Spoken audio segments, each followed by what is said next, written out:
الصبح بدا من طلعته والليل دجى من وفرته فاق الرسل فضلا وعلا أهدى السبل لدلالته. الصبح بدا من طلعته والليل دجى من وفرته فاق الرسل فضلا وعلا أهدى السبل لدلالته. كنز الكرم مولى النعم هدي الأمم لشريعته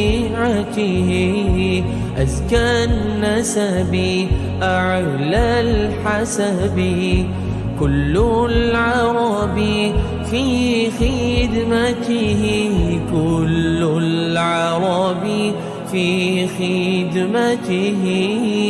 الصبح بدا من طلعته والليل دجى من وفرته فاق الرسل فضلا وعلا أهدى السبل لدلالته. سعتي الشجر نطق الحجر شق القمر بإشارته جبريل أتى ليلة أسرى والرب دعا لحضرته والرب دعا لحضرته. الصبح بدا من طلعته والليل دجى من وفرته فاق الرسل فضلا وعلا أهدى السبل لدلالته. نال شرفا والله عفا عما سلفا من أمته فمحمدنا هو سيدنا فالعز لنا لإجابته فالعز لنا لإجابته. الصبح بدا من طلعته والليل دجى من وفرته فاق الرسل فضلا وعلا أهدى السبل لدلالته. الصبح بدا من طلعته والليل دجى من وفرته فاق الرسل فضلا وعلا أهدى السبل لدلالته أهدى السبل لدلالته.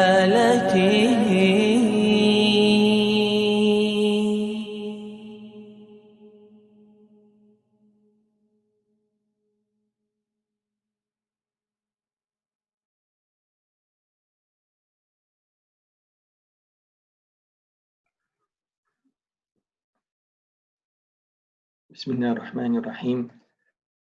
الحمد لله رب العالمين والصلاة والسلام على سيد المرسلين وعلى آله وأصحابه الطاهرين ما دام ما في السماوات والأرضين. رب اشرح لي صدري ويسر لي أمري واحلل عقدة من لساني يفقهوا قولي. اللهم علمنا ما ينفعنا وانفعنا بما علمتنا وزدنا علما. اللهم إنا نسألك علما ينفعنا ويرفعنا. اللهم إنا نسألك علما نافعا ورزقا واسعا وعملا متقبلا وشفاء من كل داء. وبعد السلام عليكم ورحمة الله تعالى وبركاته.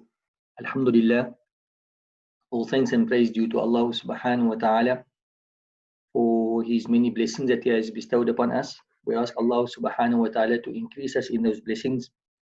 Alhamdulillah, we have just about come to the end of Surah al-Qamar, and it reminds me of a narration of the Prophet Muhammad sallallahu alayhi wa alihi wa sallam that says, إِنَّمَا الْأَعْمَالُ بِالْخَوَاتِيمِ, that actions are based on the endings.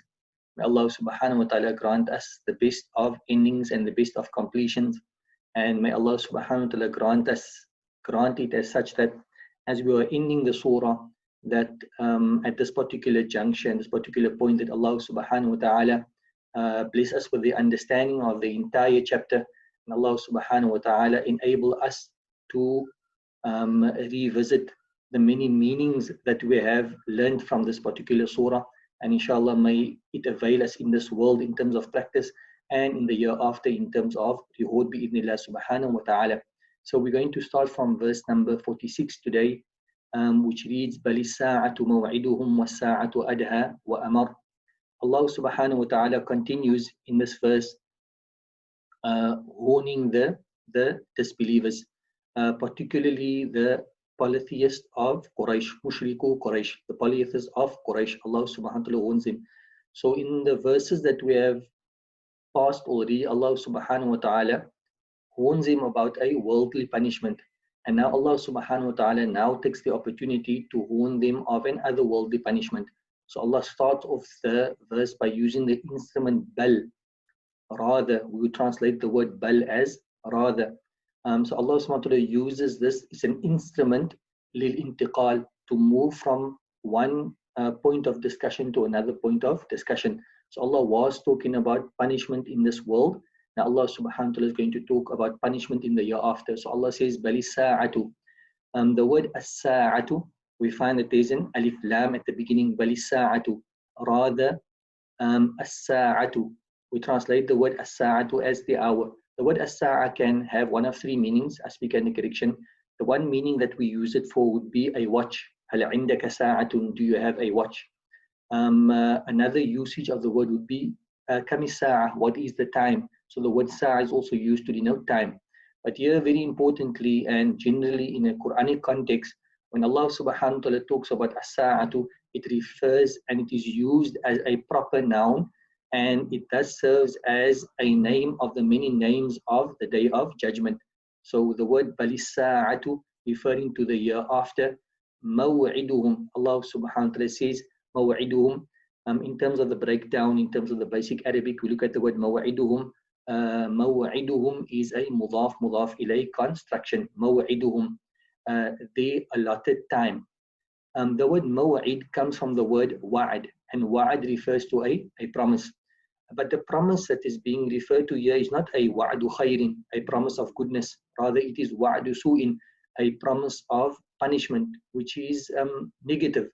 So the word wa'ad here is used in the sense of wa'id. In other words, it refers to a warning. So in other words, the Day of Judgment, that is the appointed promise, the appointed warning, where all the warnings that has been issued to them, this warnings will be reified, this warnings will become a reality. For those of us who are familiar and like sort of like the grammar and the breakdown in terms of the morphology and so forth, the word as-sa'atu here has an alif lam at the beginning. Something which I came across fairly recently is that the word as-sa'atu, that alif lam there really indicates to an idafa construction, because the meaning really here is bal adhabu sa'atu maw'iduhum, that the punishment of that final day, that is the warning, when the warning will come to for, and Allah knows best. Bali sa'atu maw'iduhum was-sa'atu adha wa amar. Allah subhanahu wa ta'ala continues, and what does he say? He says wow, that wow there is for wow al-atf. Was-sa'atu bali sa'atu maw'iduhum was-sa'atu adha wa amar. وَالسَّاعَةُ أَدْهَى وَأَمَرُ. Again, the word as-sa'a comes, and like we mentioned a moment ago, the word as-sa'atu has one of three meanings. It refers to time, it can refer to a watch, but here, or an instrument of telling time, but here it refers to the Day of Judgment. أَدْهَى وَأَمَرُ. Here Allah subhanahu wa ta'ala describes the final hour. Allah subhanahu wa ta'ala says it is adha. The word adha is on the scale of af'alu, so it's ismu tafdil. The root letters there are dal, ha, and ya. The word dahiyatun, refers to a calamity. So the word adaha, more calamitous. So if in a worldly sense, due to your wrongdoing, due to our wrongdoing, the disbelievers, due to their wrongdoing, Allah subhanahu wa ta'ala metes out a particular punishment, know that the punishment of the year after, if that is calamitous, then the punishment of the hour is adaha, is more calamitous, wa amarru. And Allah subhanahu wa ta'ala says, wa amarru. The word amar comes from the root letters mim, ra, ra, marara. The word marara refers to a bitterness. And here there's a type of usage, it's called isti'ara in terms of the Arabic language. Allah doesn't mean that the punishment is more bitter. It is a manner of expression, and the meaning there would be Allah subhanahu wa ta'ala uses bitterness in order to denote, refer to the feeling that you will have when one experiences such a punishment. May Allah subhanahu wa ta'ala save us from that. So what is not literally meant that wa amar, it will be more bitter in the sense that you're going to taste it and it's going to be more bitter. No, but rather what is meant is that wa amar, in terms of your experience, when you experience a worldly punishment, how is that? In terms of pain, in terms of the year after, there's going to be a greater pain, and Allah subhanahu wa ta'ala knows best. May Allah save us from that. Inna al-mujrimina fi dhalalin wa su'ur. Allah subhanahu wa ta'ala goes on and he says inna. He uses the word inna, and inna, again, for those of us who are studying the Arabic language, and may Allah subhanahu wa ta'ala increase us in our understanding of the Arabic language, because understanding of the Quran is directly related. It is in proportion to our understanding of the Arabic language. Again, something I learned in terms of the prep for this particular class is that the word inna, normally when we talk about the word inna, what comes to mind is it is for emphasis, which is 100% true emphasis. For example, you would say Muhammadun jalisun, Muhammad is sitting. The person perhaps he's doubting whether Muhammad is sitting or not. So what do you say? Inna. You put an emphasis. This person is doubting you, and as a result of the doubt, you need to punctuate your speech now. So what do you say? Inna Muhammadan jalisun. Indeed, Muhammad is sitting. So that's the one meaning of inna. It is for emphasis. Another meaning of inna is for lil ihtimam. When a person wants to attach importance to something, and then what does he do? He prefixes it with the word inna. So Allah subhanahu wa ta'ala, both meanings can be intended over here. The one meaning is for emphasis, and the other meaning is because whatever Allah subhanahu wa ta'ala is going to mention now, Allah subhanahu wa ta'ala attaches importance to it, and Allah subhanahu wa ta'ala knows best. Let's say both meanings are intended here because إِنَّ الْمُجْرِمِينَ فِي ضَلَالٍ وَسُعُورٍ. When Allah says al-mujrimin, the word al-mujrimin, again, it comes from the word jurum, which refers to a sin. So a mujrim is the ismul fa'il, the perpetrator of the sin. Allah says innal mujrimina, indeed the perpetrators of sins, in other words the wrongdoers, the sinners. Here again, Allah subhanahu wa ta'ala is making mention of an ism zahir. The word mujrim is a noun. And Allah subhanahu wa ta'ala uses a noun as opposed to a pronoun.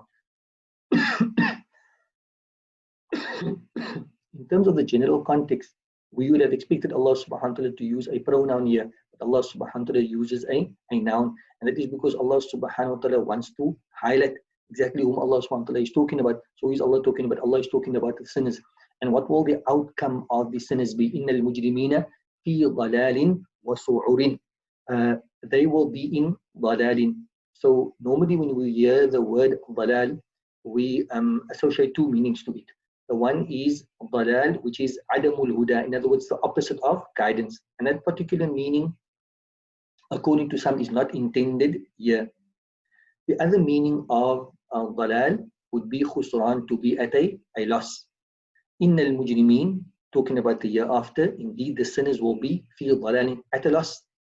Wa su'urin, and the word su'ur would refer to, the word su'ur is the plural of the word sa'ir. The word sa'ir is another proper noun for the fire of hell. And the reason why the plural form is used here is because to indicate upon us the severity of the fire, number one. And number two, that it's something that's going to be perennial, it's going to repeat itself all of the time. So the warning is very chilling here and it's very clear. In al-mujrimina fi dhalalin wa su'ur, indeed the sinners will be in a loss as opposed to misguidance, وَسُعُورٌ, and they will be in the fire of hell, and Allah subhanahu wa ta'ala knows best. There are certain scholars that look at it a bit differently. So once you got that first meaning down, that they will be at a loss in the year after, and they will be in the fire of hell in the year after, you can, if you wanted to, appropriate the next meaning, which is also a valid meaning. It talks about innal mujrimina fi dhalalin, that indeed the wrongdoers, they are in misguidance. So I'm not taking now the meaning that I attributed previously to dhalal, which was at a loss. I'm now attributing the other meaning, which means misguidance. So the sinners are in misguidance. So that refers to not the condition in the year after, but refers to the condition in this lifetime. Because in the year after, nobody will be on misguidance. Everybody will realize the truth of the situation that they find themselves in. So there won't be misguidance in the year after. Misguidance is something that is limited to this world. So if you understand the word dalal to refer to misguidance, then it talks about the condition of the sinners in this world as opposed to the year after. And then su'ur, which refers to Jahannam, can only be in the year after. So then you understand the meaning to refer, the first part of the verse to refer to the worldly state, and the second part of the verse to refer to the otherworldly state. In other words, the punishment in the year after. If you wanted to, you could go to a third meaning, and employing the third meaning, the application of the verse innal mujrimina fi dhalalin wa su'ur would refer to this world, because the word dhalal would be they are in misguidance, and su'ur. The word su'ur also comes from the word su'ur, which refers to junun, which refers to a madness. And this again also describes in a unique way the condition of the sinners. So what does Allah SWT say? They are in misguidance and they are in madness. In other words, if you wanted to misguidance and sin, and it's very understandable to us that misguidance and sin in particular, is a form of insanity, it's a form of madness. May Allah subhanahu wa ta'ala protect us. يَوْمَ يُسْحَبُونَ فِي النَّارِ عَلَى وُجُوهِهِمْ ذُوقُوا مَسَّ سَقَرَ. Allah subhanahu wa ta'ala talks about, and now we're going to go back to verse number 47, because verse number 47 is a statement, and this particular statement, this particular phenomenon needs to have a time frame. What is a particular time frame? In Arabic, they refer to it as a dharf. That particular dharf is going to happen, this is going to happen on a particular day. When are they going to be at a loss? When are they going to be in the fire of hell? يَوْمَ يُسْحَبُونَ فِي النَّارِ عَلَى وُجُوهِهِمْ ذُوقُوا مَسَّ سَقَرَ. Yawm refers to a day. What day? The day يُسْحَبُونَ. Sahaba yashabu basically means to pull. يَوْمَ يُسْحَبُونَ. That day that they will be pulled. That day that they will be dragged فِي النَّارِ, in the fire of hell.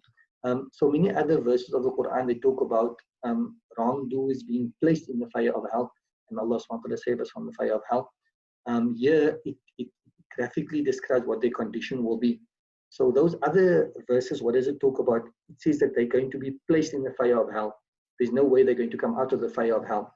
But here what Allah subhanahu wa ta'ala is talking about is يَوْمَ يُسْحَبُونَ فِي النَّارِ, that they will be dragged on their faces in the fire of hell. So you know, if something is dragged over a tract of land, so every time that the dragging is in process, what happens is that experience of pain is renewed at every instance of dragging. So likewise, to be placed in a fire, you have one experience, but to be dragged into that hot fire and over that hot fire, in that hot fire, that gives one a different punishment sensation altogether. May Allah SWT save us from that. يَوْمَ يُسْحَبُونَ فِي النَّارِ عَلَى وُجُوهِهِمْ. And when they will be dragged, so this is insult to injury, and part of the psychological torment that they will be made to undergo. And in most instances, you know, it will be the punishment that fits the crime. So ala wujuhim, upon their faces. Wujuh is the plural of the word wajh. So this would be to humiliate them. Man has been honored, and his honor really is maintained in terms of his face. It's the most honorable limb, outward limb of the body. And when they will be punished, they will be humiliated by being dragged over their faces. And it will be said to them, ذُوقُوا مَسَّ سَقَرَ. ذُوقُوا, the word ذَاقَ يَذُوقُ basically means to taste. Again, it's not a matter of literally tasting, but again it's a form of isti'ara. So this is basically used to perceive ahassu, feel. Massa saqar, the touching of saqar. Saqar again is another proper noun for the fire of hell, and Allah subhanahu wa ta'ala knows best. I recall reading earlier on another meaning to the word saqar. Yes, the word saqar is drawn from, literally it means iltihabun nar. It refers to the flames of the fire. So in other words, taste, feel, massa saqar, the feeling of the flames of the fire. May Allah subhanahu wa ta'ala save us. After mentioning the punishment, and this is very important for us to understand, so I want to wrap up our discussion up until this particular point. Allah subhanahu wa ta'ala consoling his beloved Messenger Muhammad sallallahu alaihi wasallam, and at the same time intimating towards the polytheists of Quraysh, in other words, the disbelievers, and Allah subhanahu wa ta'ala warning them. So a consolement directly to the Prophet sallallahu alaihi wasallam by mentioning the messengers who came before them and what they underwent, and ultimately they were the victors. That is a consolement to the Prophet sallallahu alaihi wasallam. But rendering that and mentioning that particular story also contain an implicit warning towards the disbelievers. So Allah subhanahu wa ta'ala mentions that, and then after he's going to mention the following verse. So Allah subhanahu wa ta'ala spoke about, if I can just reiterate that with the idea of making things very simple, bi'idhnillah subhanahu wa ta'ala, and that is that these verses contained a worldly warning and an otherworldly warning to the disbelievers. So these verses are aimed as a consolation to the Prophet, consolement to him sallallahu alaihi wasallam, at the same time a warning to the disbelievers. Allah subhanahu wa ta'ala now goes on to say, Inna kulla shay'in khalaqanahu biqadar. Like Allah subhanahu wa ta'ala is responsible for creating the punishment for those who have come before you, Allah subhanahu wa ta'ala has the ability to create that punishment for you as well. That is the connection between whatever we have mentioned and the following verse, and it's very important to keep that in mind, bi'idhnillah subhanahu wa ta'ala. Inna kulla shay'in khalaqanahu biqadar. Allah subhanahu wa ta'ala says now, Inna. Allah subhanahu wa ta'ala says, Inna, indeed we. And the word again, Inna, as we mentioned before, it has two meanings. The one is for emphasis. So if amongst the addressees in terms of this particular verse, there's a person who has a doubt, does Allah create everything? Allah subhanahu wa ta'ala says, Inna kulla shay'in khalaqnahu. Indeed, we created everything. And then also, Allah subhanahu wa ta'ala is attaching importance to this particular phenomenon. It is a phenomenon of our belief. And what is that particular belief? آمنت بالله وملائكته وكتبه ورسله واليوم الآخر والقدر خيره وشره من الله تعالى. And that, predestination, whatever Allah subhanahu wa ta'ala has created, it is predetermined, the good thereof and the bad thereof. So this is a very important aspect of our belief. So Allah subhanahu wa ta'ala starts off by mentioning inna, emphasis, and attaching importance to what Allah subhanahu wa ta'ala is going to mention over here. Inna kulla shay'in. Allah subhanahu wa ta'ala says kulla, and the word kulla in the Arabic language is a tool of a generality. So when you add the word kulla to a given word, and then it refers to everything, kulla shay'in. The word shay is technically it refers to a ويدل على موجود. It refers to an existential thing, جوهرا كان أو أرضا. Irrespective whether it is an accident in the theological sense of the word, or whether it is a corporeal. So Allah subhanahu wa ta'ala is talking about everything. So example, if I were to smile now, that is an accident. In other words, it comes and it goes. Is that referred to as a shay? Yes, it can be referred to as a shay in the Arabic language. You probably sitting in front of an apparatus. It may be a PC, it may be a laptop, it may be a phone, it may be a tab, whatever it may be. That is a shay. In other words, it has an essence. Wallahu subhanahu wa ta'ala a'lam. So shay includes that which has an essence, and that which is simply an accident. Inna kulla shay. Allah says, indeed everything, corporeal or accident. Inna kulla shay'in. What does Allah want to say? Khalaqanahu, that we created it. Now again, the word khalq, also very important word. It is one of the salient qualities of Allah subhanahu wa ta'ala. Actually, it is the first quality that Allah subhanahu wa ta'ala introduces himself by in terms of Quran. The first verse which Allah subhanahu wa ta'ala reveals would be Iqra bismi rabbika alladhi khalaq. So when Allah subhanahu wa ta'ala introduces himself through his qualities, Allah subhanahu wa ta'ala uses the quality, or mentions the quality of, Allah mentions the quality of creation. What does khalq mean? So khalq means ijadu that, it is bringing into existence an essence. That is the real the haqiqi meaning of the word khalq. It also refers to ijadu al-ard, to bring about the existence of accidents. So here when Allah subhanahu wa ta'ala says indeed everything, which includes corporeal and which includes accidents, khalaqanahu, we created it, referring to both. So here the word khalq also is used in its haqiqi sense, in its primary sense, if you wanted to, and it's also used in its metaphorical sense. So in other words, everything, corporeal or otherwise, we created it. We created the corporeal and we created the accident. So from this particular perspective, and you understand the verse basically from an English perspective, inna kulla shay'in khalaqnahu, we created everything. And then what does Allah subhanahu wa ta'ala say over here? Biqadarin. This is a very important part, I think, of we created everything biqadarin. What does the word qadar mean? What does the word qadar mean? There are two, from what I've gleaned from preparing for the lesson, and what do they refer to that now as mutala'ah, checking the lesson and so forth. The word qadar we can understand from a Quranic perspective. In other words, when we look at the word qadar in this particular context, it has a particular meaning. In a Quranic context, when you have a word that has a particular meaning, then it is correct to attribute the Quranic contextual meaning to that particular word, like in this instance. So in this particular instance, what does the word qadr mean? Qadr literally means tahdeel al-umur wa dabtiha.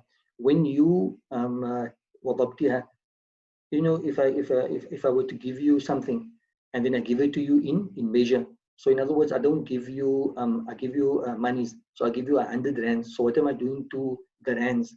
There's a tahdeed to it. There's a limit to it. So when you do something with a particular specification, that is the literal meaning of the word qadr. Here in this particular context, Allah subhanahu wa ta'ala, when he uses the word qadr, what Allah subhanahu wa ta'ala is basically meaning here is that we create everything biqadarin. In other words, if I were to rather just give you the definition which is given in the kitab, al-murad bihi khalqullahi al-ashya'a musahibun liqawanini jariyatan ala al-hikmah. It refers to when Allah subhanahu wa ta'ala creates certain things, and when Allah subhanahu wa ta'ala creates that particular thing, musahiban liqawanin jar, it is in accordance to certain rules, and that in turn is in accordance to a wisdom.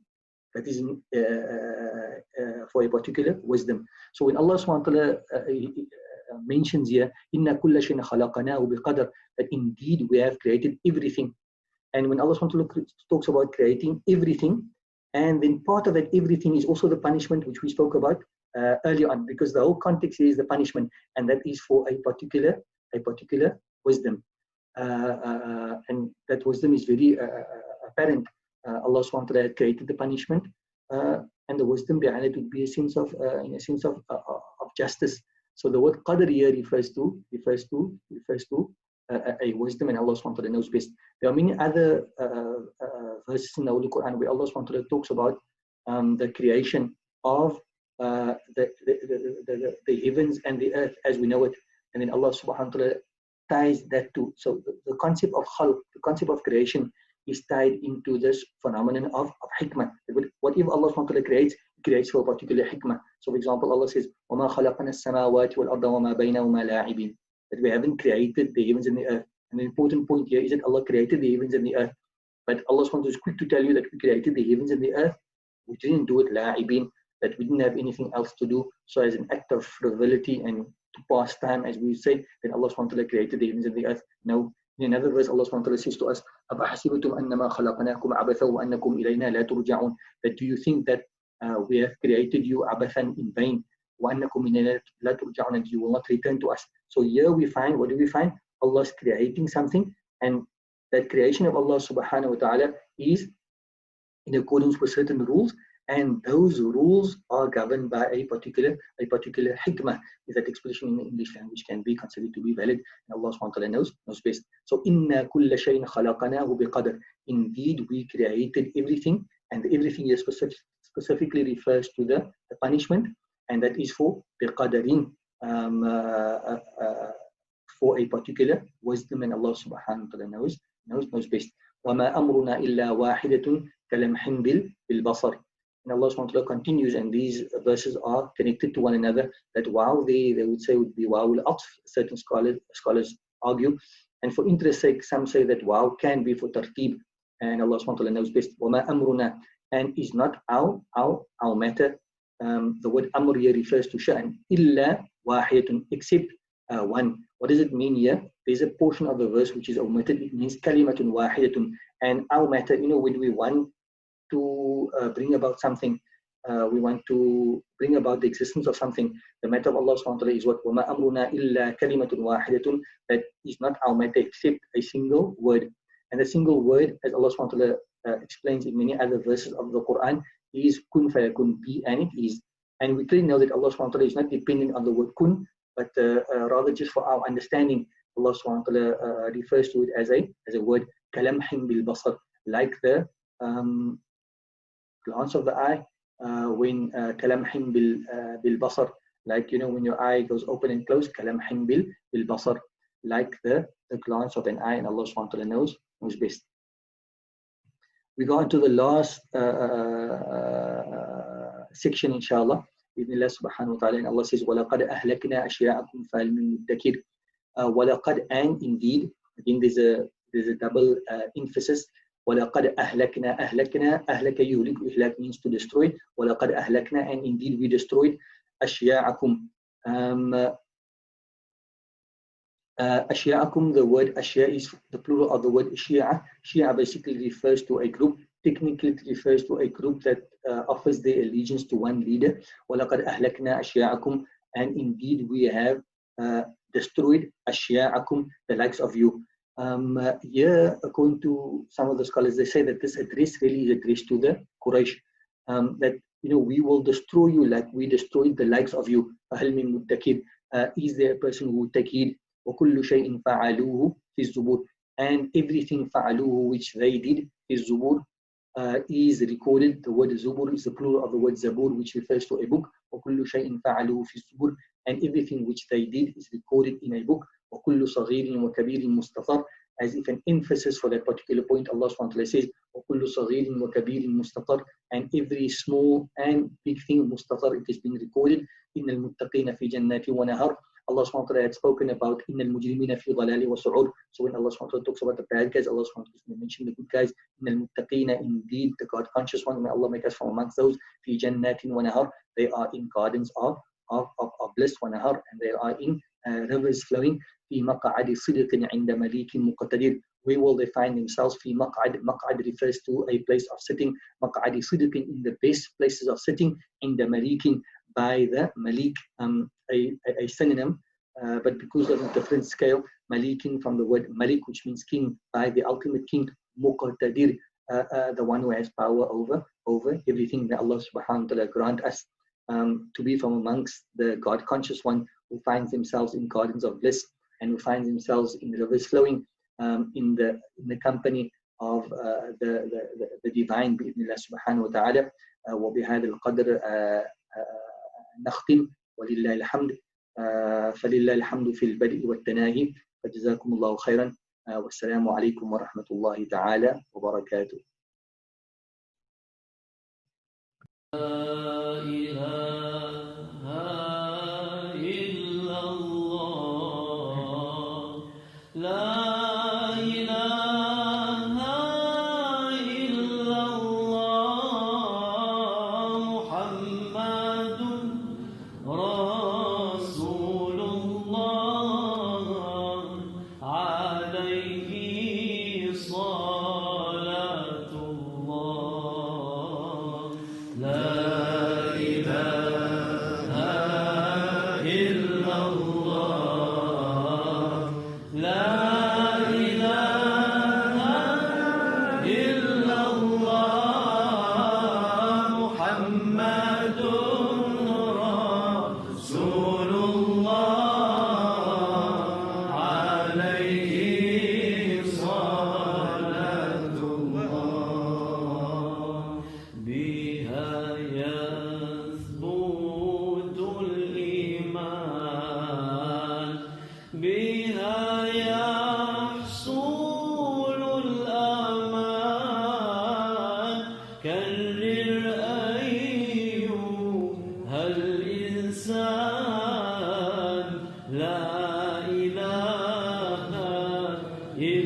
محمد رسول الله